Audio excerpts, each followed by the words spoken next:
നടിയെ കടന്നു പിടിച്ചതിനെ തുടർന്നാണ് നടി പ്രകോപിതയായത്. അങ്ങനെ പ്രകോപിതയായ നടി ചെയ്തത് എന്താണെന്ന് നമുക്കൊന്ന് കണ്ടു നോക്കാം.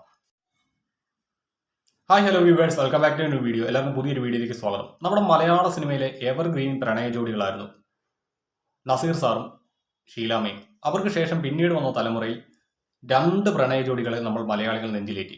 അതിലൊന്നായിരുന്നു ശാലിനിയും കുഞ്ചാക്കോ ബോബനും, അതേപോലെ തന്നെ ദിലീപും കാവ്യമാധവനും. എന്നാൽ ശാലിനിയുടെ വിവാഹത്തോടെ അവർ അഭിനയം നിർത്തുകയും ശാലിനി കുഞ്ചാക്കോ ബോബൻ എന്ന് പറയുന്ന ആ രണ്ട് പ്രണയ ജോഡികളെ നമുക്ക് എന്നേക്കുമായിട്ട് സിനിമയിൽ നഷ്ടമാവുകയും ചെയ്തു.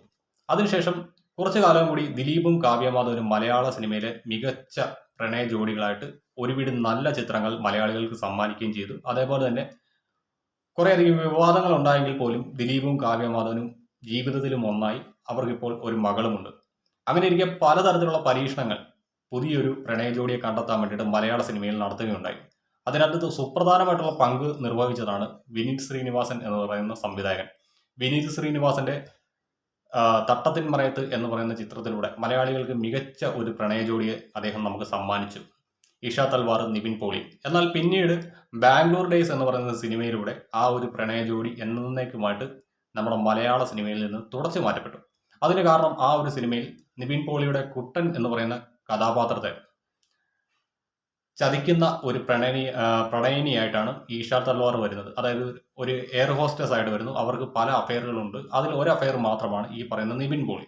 അങ്ങനെ അതിനെ തുടർന്ന് ആ ഒരു സിനിമ വിജയമായി. എങ്കിൽ പോലും പിന്നീട് നിവിൻ പോളിയും ഈഷ തൽവാറും ഒന്നിച്ചുകൊണ്ട് ഒരു ചിത്രം മലയാളത്തിൽ വന്നിട്ടില്ല. അതേപോലെ തന്നെ ഈഷ തൽവാർ പിന്നീട് മലയാളത്തിൽ ചുരുക്കം ചില ചിത്രങ്ങളിലെ അഭിനയിച്ചിട്ടുമുണ്ട്. അങ്ങനെ ഇരിക്കെയാണ് മലയാള സിനിമയിലെ ഈ ഗ്യാപ്പ് നികത്തുവാൻ വേണ്ടിയിട്ട്, അതായത് നല്ലൊരു ഹിറ്റ് പ്രണയ ജോഡിയെ കണ്ടെത്താൻ വേണ്ടിയിട്ട് നിരവധി ചിത്രങ്ങൾ ഇറങ്ങി. പ്രേമലു ഉൾപ്പെടെയുള്ള പല ചിത്രങ്ങൾ ഇറങ്ങി. ആ ചിത്രങ്ങളെല്ലാം തന്നെ ഹിറ്റായെങ്കിലും ഈ ഒരു പ്രണയ ജോഡിനെ മാത്രം പ്രേക്ഷകർ അധികം നെഞ്ചേറ്റിയില്ല. ആ ഒരു ഗ്യാപ്പ് ഇപ്പോഴും നമ്മുടെ മലയാള സിനിമയിൽ ഉണ്ട്. അങ്ങനെ നിൽക്കുന്ന സമയത്താണ് സോഷ്യൽ മീഡിയ രണ്ട് പ്രണയ ജോഡികളെ കണ്ടെത്തുന്നത്. അതിന് മുൻകൈ എടുത്തത് അഭിലാഷ് അട്ടയം എന്ന് പറയുന്ന അതുല്യ കലാകാരനാണ്. പാവങ്ങളുടെ തമന്ന എന്നറിയപ്പെടുന്ന നിഷ ഇടുക്കിയും വിഷ്ണു കൊച്ചിക്കാരൻ എന്ന് പറയുന്ന യുവ നടനുമായിരുന്നു ഈ രണ്ട് ഭാഗ്യ താര ജോഡികൾ. അവരൊന്നിച്ചുള്ള പലതരത്തിലുള്ള പ്രണയ രംഗങ്ങൾ നമ്മൾ റീൽസിലൂടെ മറ്റുമൊക്കെ കണ്ടിട്ടുണ്ട്. അങ്ങനെയുള്ളപ്പോൾ ഇവർ മലയാള സിനിമയുടെ ഭാവി വാഗ്ദാനങ്ങളായിട്ടുള്ള പ്രണയ ജോഡികളായിരിക്കുമെന്ന് നമ്മളെല്ലാവരും ഒരേപോലെ കരുതിയതാണ്.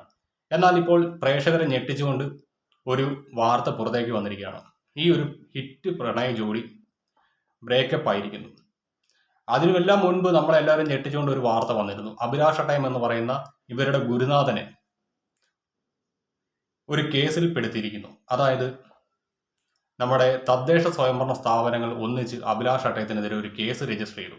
ആ കേസ് ഇപ്രകാരമായിരുന്നു: അഭിലാഷ് അട്ടയത്തിന്റെ റീൽ ചിത്രീകരണം മൂലം തദ്ദേശ സ്വയംഭരണ സ്ഥാപനങ്ങളിൽ നടപ്പാക്കുന്ന മഹാത്മാഗാന്ധി ദേശീയ ഗ്രാമീണ തൊഴിലുറപ്പ് പദ്ധതി എന്ന് പറയുന്ന പദ്ധതിയുടെ പ്രവർത്തനങ്ങൾ അവതാളത്തിലാവുന്നു. ആ ഒരു പദ്ധതിയുടെ ഭാഗമായിട്ട് ജോലി ചെയ്തുകൊണ്ടിരുന്ന പല ആളുകളെയും ഇദ്ദേഹത്തിന്റെ സിനിമയിലും റീൽസിലും നായികമാരായിട്ട് ഉപയോഗിക്കുന്നത് കൊണ്ട് ഫണ്ടുകൾ ലാപ്സായി പോകുന്നു, തങ്ങളുടെ വർക്കുകളെല്ലാം തന്നെ അവതാളത്തിലാവുന്നു എന്ന് ആരോപിച്ചുകൊണ്ടായിരുന്നു അദ്ദേഹത്തിനെതിരെ അന്ന് നമ്മുടെ തദ്ദേശ സ്വയംഭരണ സ്ഥാപനങ്ങൾ ഒന്നടങ്കം കേസുമായിട്ട് രംഗത്ത് വന്നത്. അതുമായി ബന്ധപ്പെട്ട ഒരു വീഡിയോ ഞാൻ ചെയ്തിട്ടുണ്ടായിരുന്നു. എന്തായാലും നമുക്ക് ഈ ഒരു ഭാഗ്യ താര ജോഡികളുടെ ഏതാനും റീലുകൾ ഒന്ന് കണ്ടു നോക്കാം.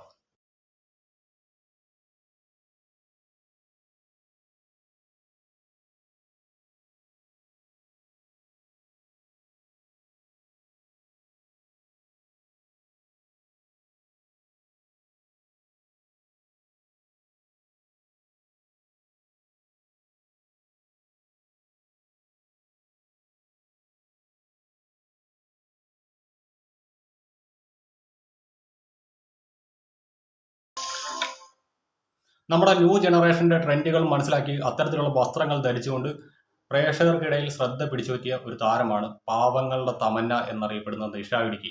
അതേപോലെ തന്നെ തൻ്റെ ആകാരവടിവ് കൊണ്ടും ഫിസിക്ക് കൊണ്ടും ജനങ്ങളിലേക്ക് കൂടുതൽ ഇറങ്ങിച്ചെന്ന ഒരു കലാകാരനാണ് ഈ പറയുന്ന വിഷ്ണു കൊച്ചിക്കാരൻ. ഈ ഒരു ഭാഗ്യ ജോഡി നമ്മുടെ മലയാള സിനിമയ്ക്ക് നല്ലൊരു മുതൽക്കൂട്ടാകുമായിരുന്നു. പക്ഷേ ഈ കഴിഞ്ഞ ദിവസങ്ങളിൽ ഇവർ നടത്തിയ റീൽസ് ചിത്രീകരണമാണ് ഈ ഒരു ഭാഗ്യ താര ജോഡിയെ തമ്മിൽ വേർപിരിച്ചത്. അതായത് നമ്മുടെ ഫുട്ബോൾ ലോകകപ്പ് ഇപ്പോൾ നടന്നുകൊണ്ടിരിക്കുകയാണ്. ഈ ലോകകപ്പിനെ ബേസ് ചെയ്തുകൊണ്ട് ഇവർ കുറച്ചധികം റീലുകൾ ചിത്രീകരിച്ചു. ആ ഒരു റീലിൽ ചിത്രീകരിക്കുന്ന സമയത്ത് വിഷ്ണു കൊച്ചിക്കാരൻ ഈ പറയുന്ന പാവങ്ങളുടെ തമന്ന എന്നറിയപ്പെടുന്ന നിഷ ഇടുക്കിയോട് മോശമായിട്ട് പെരുമാറിയിട്ടുണ്ട്. എന്തായാലും അതുമായിട്ട് ബന്ധപ്പെട്ട കുറച്ചധികം വിഷ്വൽസ് പുറത്തേക്ക് വന്നിട്ടുണ്ട്. നമുക്കതൊന്ന് കണ്ടു നോക്കാം.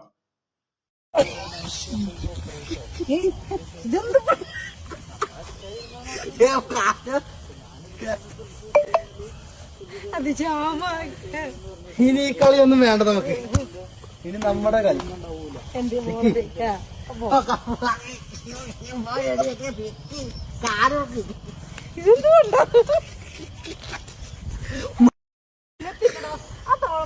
ഞാനെല്ലാം പോയി ജിമ്മിൽ പോയിട്ട് അറിയല്ലേ പൊക്കത്ത്. ഈ ഒരു റീൽസ് ആണ് ഇവർ തമ്മിൽ വേർപിരിയാനുള്ള കാരണമായി ഇപ്പോൾ സോഷ്യൽ മീഡിയ പറയുന്നത്. മറ്റൊന്നുമല്ല, നമ്മൾ ഈ ഒരു വിഷ്വൽ പരിശോധിച്ചു കഴിഞ്ഞാൽ നമുക്ക് മനസ്സിലാവും നിഷ ഇടുക്കിയുടെ കാലുകൾക്കിടയിലൂടെ തൻ്റെ തല കൊണ്ട് കയറി വരുന്ന, അതായത് ഒരു ആന കയറി വരുന്ന കണക്ക് കയറി വരുന്ന വിഷ്ണു കൊച്ചിക്കാരൻ. അതേപോലെ തന്നെ ഡബിൾ മീനിങ് സംസാരം, ഈ കളി ഇനി മാറ്റി വീണ്ടും നമ്മൾ തമ്മിൽ കളിക്കാം എന്നൊക്കെ പറഞ്ഞുകൊണ്ടുള്ള ഡബിൾ മീനിങ് സംസാരമൊക്കെ ഈ പറയുന്ന വിഷ്ണു കൊച്ചിക്കാരൻ്റെ ഭാഗത്തു നിന്ന് വന്നത് ഈ പറയുന്ന നിഷ ഇടുക്കി എന്ന സ്ത്രീയെ അല്ലെങ്കിൽ യുവനടിയെ പ്രകോപിപ്പിച്ചു. അവർ അന്നേരം ഒന്നും പറഞ്ഞില്ല എങ്കിൽ പോലും പിന്നീട് നടന്ന ഒരു ഫുട്ബോൾ മാച്ചിലാണ് അവർ അതിന്റെ കണക്ക് കിട്ടിയത്. നമുക്കതൊന്ന് കണ്ടു നോക്കിയാലോ.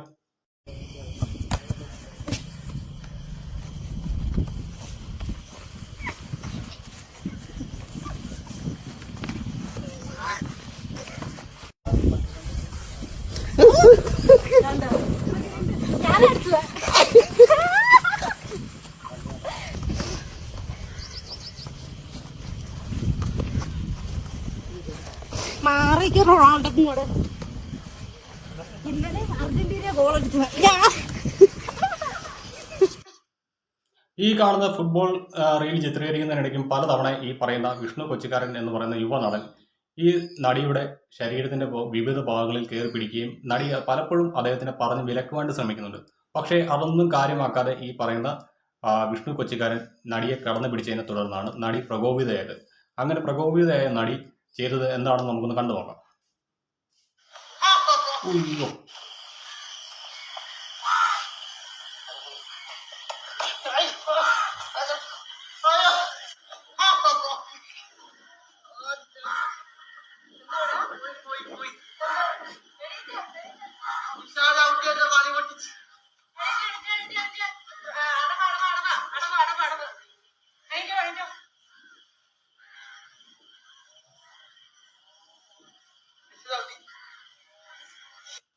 അതേ സുഹൃത്തുക്കളെ, വിഷ്ണു കൊച്ചിക്കാരൻ എന്ന് പറയുന്ന യുവനടന്റെ സിസ്റ്റം നിഷ ഇടുക്കി എന്ന് പറയുന്ന പാവങ്ങളുടെ തമനെ ചവിട്ടിക്കലക്കിയിരിക്കുകയാണ്. അദ്ദേഹത്തിന് നല്ല രീതിക്കുള്ള പെയിനും മറ്റു കാര്യങ്ങളും വന്നിട്ടുണ്ട്. ഇപ്പോൾ അദ്ദേഹത്തിന് ഹോസ്പിറ്റലിൽ പ്രവേശിപ്പിച്ചു എന്ന തരത്തിലുള്ള ന്യൂസുകളാണ് പുറത്തേക്ക് വരുന്നത്. എന്നാൽ ഈ ഒരു വിഷയത്തിൽ നിങ്ങളുടെ അഭിപ്രായം ഒന്ന് കമന്റ് ചെയ്യുക. അപ്പോൾ ശരി എന്നാൽ.